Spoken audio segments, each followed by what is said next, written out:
और जब ये मारे गए, इनके पास से भी जो राइफलें मिली, फॉरेंसिक साइंस लेबोरेटरी में चंडीगढ़ में रात को फॉरेंसिक टेस्टिंग कर 100% मिलान हुआ है कि इन्हीं 3 राइफलों का उपयोग किया गया था, जिसमें से 44 कारतूस AK-19 M4 के थे और 25 कारतूस AK-47 राइफल के थे।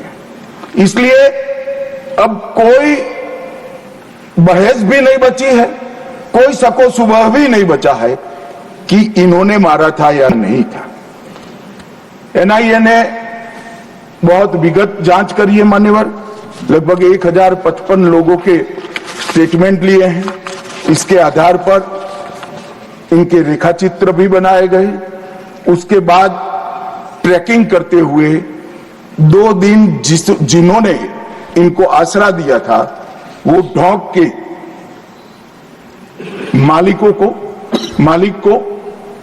मालिकों को और उनकी वृद्ध माता को भी पूछताछ करी थी।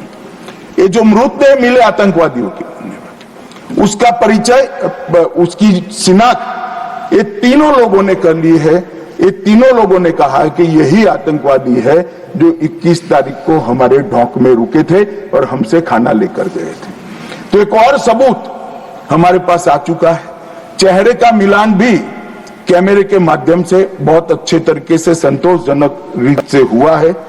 और ये जो सफल ऑपरेशन हुआ मान्यवर, इसलिए मैं सेना, CRPF, Jammu Kashmir police, NIA के अधिकारी और FSL के विद्वान अधिकारियों को बहुत बहुत साधुवाद देना चाहता हूं।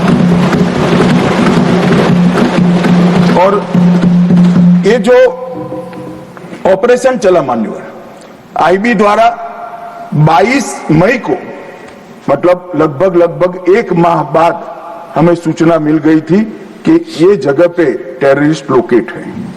उसके बाद IB और मिलिट्री इंटेलिजेंस ने और शिनाख्त करी और लगभग 22 जुलाई को इनके लोरा सेट को ट्रैक करने का काम समाप्त हुआ।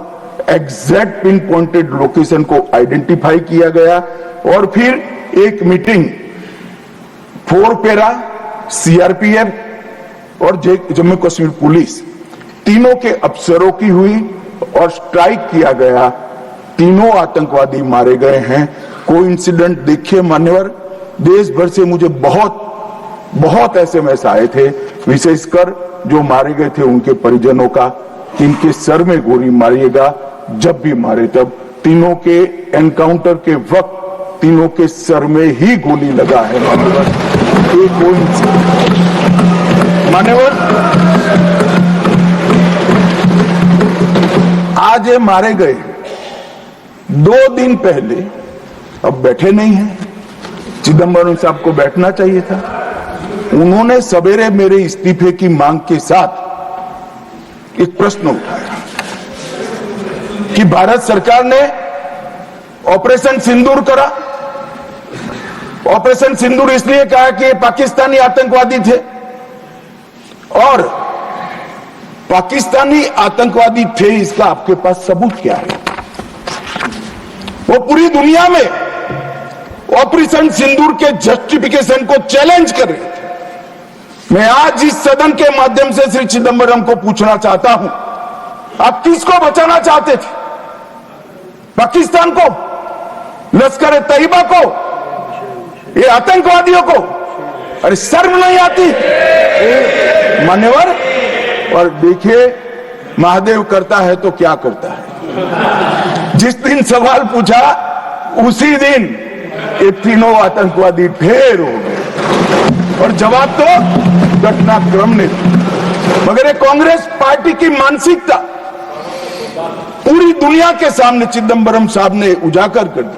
हमारी वोट बैंक के लिए हम पाकिस्तान का समर्थन करते हुए भी नहीं डरेंगे। हमारी वोट बैंक के लिए लश्कर ए तोयबा को बचाने से भी हम नहीं डरेंगे और हमारी वोट बैंक के लिए आतंकवादियों को शेल्टर देते हुए, शाब्दिक शेल्टर देते हुए भी हम नहीं डरेंगे। मान्यवर, ये कांग्रेस की मानसिकता है। और अभी अभी पृथ्वीराज चौहान साहब का इंटरव्यू आ गया, उन्होंने कहा ऑपरेशन का नाम धर्म के आधार पर रखने के अलावा इनको कुछ नहीं आता है। मान्यवर, कांग्रेस पार्टी बैठी नहीं है, उनको मालूम नहीं है हर हर महादेव सिर्फ धर्म का नारा नहीं है। शिवाजी महाराज ने जो मुगलों के खिलाफ लड़ाई लड़ी, स्वतंत्रता की लड़ाई लड़ी, और शिवाजी महाराज की सेना का युद्ध घोष था हर हर महादेव।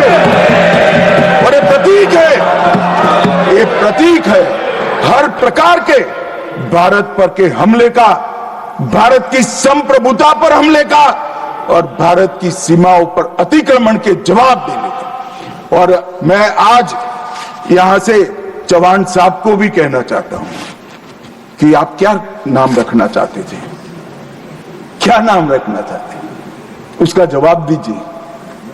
मान्यवर, ये पूरी चीजों को हिंदू मुस्लिम की दृष्टि से देखते हैं।